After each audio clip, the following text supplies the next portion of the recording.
Senior सहाफ़ी और तज़कियाकार रऊफ क्लासरा के मुताबिक अरशद शरीफ के बगैर इस्लामाबाद में 3 साल बहुत मुश्किल गुजरे हैं। अरशद के बारे में लिखना मेरे लिए तकलीफदा अमल रहा है। जब भी कुछ लिखने की कोशिश की तो यूं लगा ख्यालात और कलम साथ नहीं दे रहे। ऐसा मुझे कभी डॉक्टर जफर अल्ताफ, नईम बाई, राना एजाज महमूद या अनवर बेग के बारे में महसूस न हुआ, जो एक एक करके रुखसत हुए और इन सब का किसी न किसी हवाले से मेरे साथ बहुत गहरा ताल्लुक था। मेरी किताब एक सियासत कई कहानियां के हर बाब में अरशद शरीफ का जिक्र है। लंदन था या इस्लामाबाद, दोनों जगह हमारा 10-12 घंटे रोजाना का साथ था। बरसों से एक शेड्यूल था। हम दोनों सुबह सवेरे पब्लिक अकाउंट कमेटी के इजलास में शरीक होते, फिर पार्लियामेंट के इजलास से वक्फा सवालात से बड़ी खबरें निकाल कर अपने अपने अखबार के लिए फाइल करते। कई स्कैंडल्स वहां से ब्रेक किए। अरशद का टीवी शो शुरू करना भी अजीब इत्तेफाक था। डॉन टीवी शुरू हो रहा था। इसके जिम्मे लगा कि वो एक और सहाफ़ी को शो के लिए राजी करे।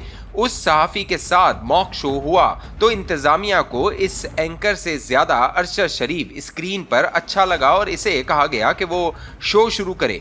अरशद तैयार नहीं हो रहा था। मैंने इसकी हौसला अफजाई की तो कहने लगा, एक शर्त पर करूंगा कि अगर तुम रेगुलर इस शो में शरीक होगे। फितरी तौर पर वो कुछ नर्वस था, लेकिन फिर वो दौर भी आया कि अरशद शरीफ जैसा शो कोई न कर पाता जितना इसके पास कंटेंट और जो इसका मुनफरद अंदाज था। बल्कि शुरू में वो अंग्रेजी अखबार का सिटी रिपोर्टर था। मैंने एक दिन इसे कहा, तुम सिटी खबरों के लिए नहीं बने, तुम्हारे अंदर बहुत पोटेंशियल है, खुद को जाया ना करो। और यूं अरशद मेरे साथ पार्लियामेंट जाने लगा और फिर वो कहते हैं ना कि rest is history. Nawaz Sharif और बेनजीर भुट्टो बरतानिया में थे तो मैं अपने अखबार की रिपोर्टिंग के लिए लंदन में था।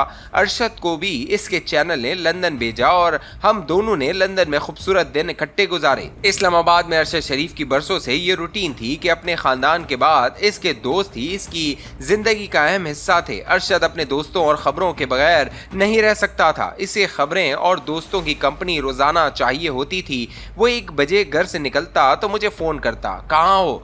मैं कहता घर हूं तो कहता, क्या सुस्त बंदे हो, चलो कहीं लंच करते हैं। फिर 4-5 दूसरे दोस्तों को फोन करता कि आए लंच करते हैं। शाम तक हमारी गपशप रहती, खबरें, सियासत, सियासतदान, सब कुछ डिस्कस होता और दुनिया जहां के मौजूआत पर बात होती। अचानक याद आता कि आज रात 10 बजे हमारा लाइव शो भी है।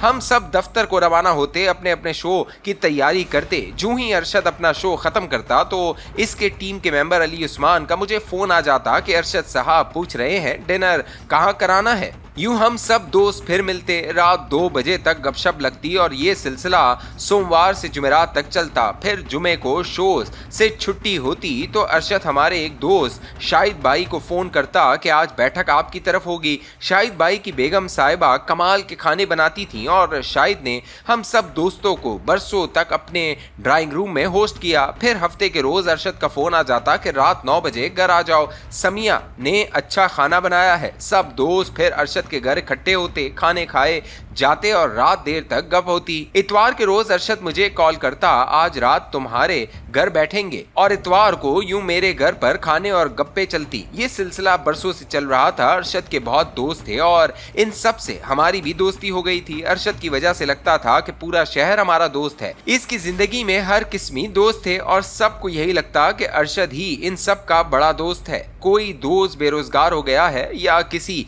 मसले का शिकार है तो अरशद इसके लिए बेचैन हो जाता, किसी न किसी को फोन कर रहा होता, हौसला बढ़ा रहा होता, मदद कर रहा होता।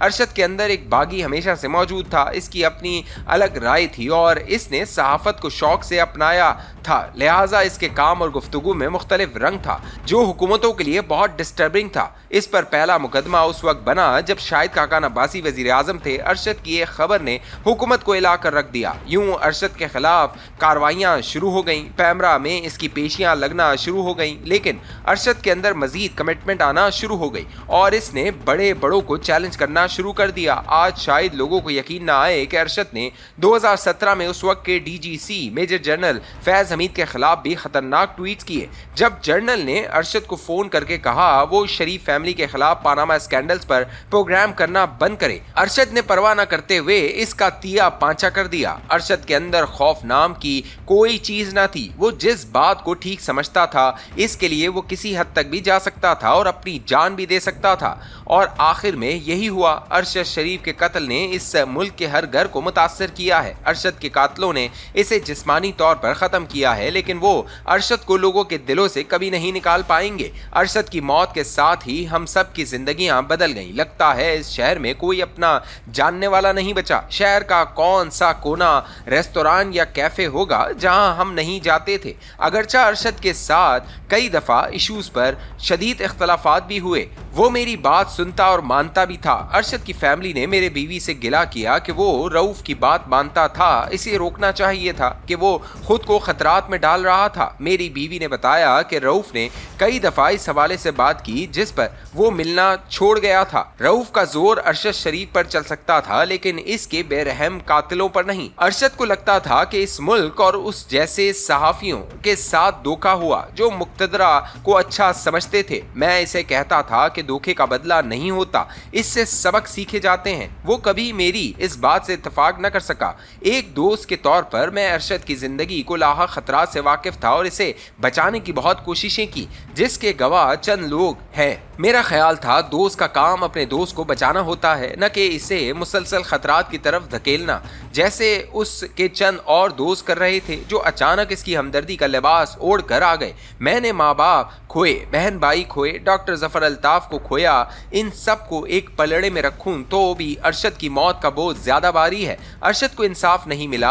हाई प्रोफाइल कत्ल में कभी किसी को इंसाफ नहीं मिलता और अरशद हाई प्रोफाइल था। मेरा यकीन है तकदीर एक नाहक इंसान के लहू का बदला लेना नहीं भूलती। हजारों साल पहले किसी रियासत में नाहक किसी का कत्ल होता तो वहां आसमान से अजाब और बलाएं उतरती थीं। एक दिन अरशद के कातलों पर उतरने वाला अजाब हम सब देखेंगे। जिन्होंने अरशद के बच्चों से बाप और हमसे हमारा दोस्त छीना, अरशद का दुख उम्र भर कम नहीं होगा। अरशद के बगैर ये 3 साल आसान नहीं थे। वो शहर जहां लगता था कि हर दूसरा बंदा हमारा दोस्त है, अरशद के जाने के बाद अब लगता है दोस्त छोड़े यहाँ कोई एक वाकिफकार तक नहीं रहा।